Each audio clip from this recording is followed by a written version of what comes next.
Familiar ba ka ng Bear Brand, no? Kung imong napansin, ang logo sa Bear Brand karon is ang nabutang dito nga picture is kanang gitawag na Mama Bear, no? Pero sa unang panahon, duha na sila, no? Ang Mama Bear or kanang mama nga uso, karga iyang anak na uso pod or baby bear.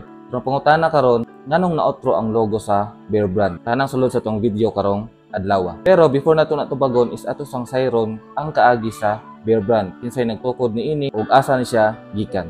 Mga ka-Nation, ang Bear Brand, no, dugay ni siya kaayo nga kumpanya.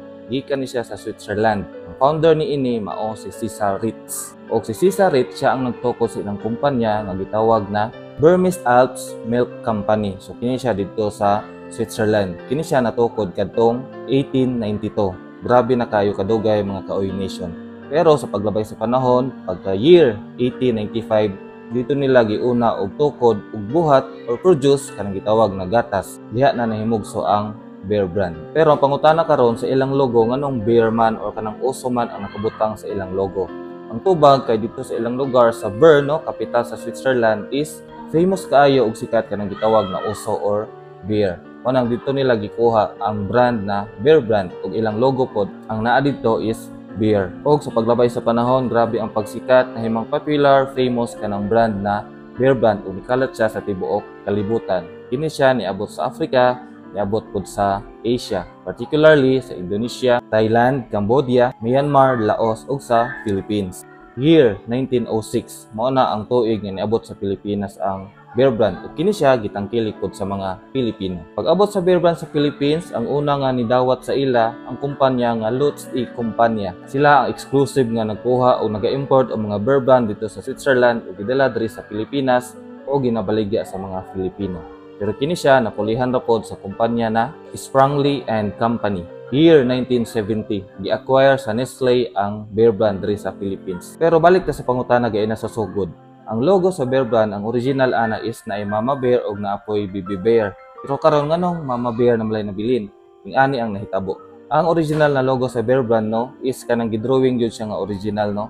Dili pa cartoon. Dito sa logo is na Mama Bear, no. Then iyang ginakugos iyang anak na Baby Bear na gipainom niya og kanang botilya or feeding bottle nga naay gatas. So, manay pinakauna nga logo sa Bear Brand. Pagka year 1967, nautro na pod ilang logo. Ang Mama Bear, nagyapon siya gikugos na Baby Bear, pero wala na to ang feeding bottle. Then, pagka 1980, no, di ba, original drawing dito siya. Pagka 1980 is cartoon na siya. Same anay mo nakita sa screen. Pero pagka year 2008, nautro na pod ang logo sa Bear Brand. Ang mabili na lang sa picture or sa logo nila is ang Mama Bear, wala na ang Baby Bear. Katong 2008 is Mama Bear na lang, iyang gahawidan is gatas na lang nga nasulod sa usa ka glass o sa usa ka baso. Pangutana karon, nganong naotro man, nganong nawa naman tong Baby Bear, no? Nganong nawa naman tong pagkarga-karga sa iyaha.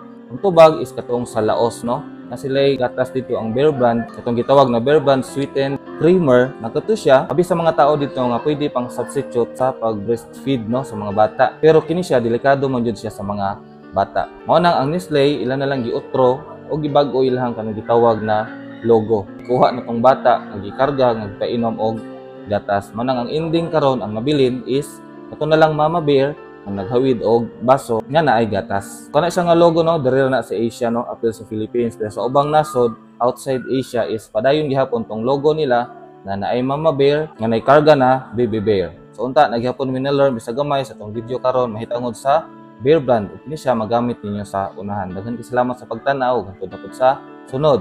Bye. Follow for more. Uy, Bisaya Channel. Ang channel para sa mga Bisaya.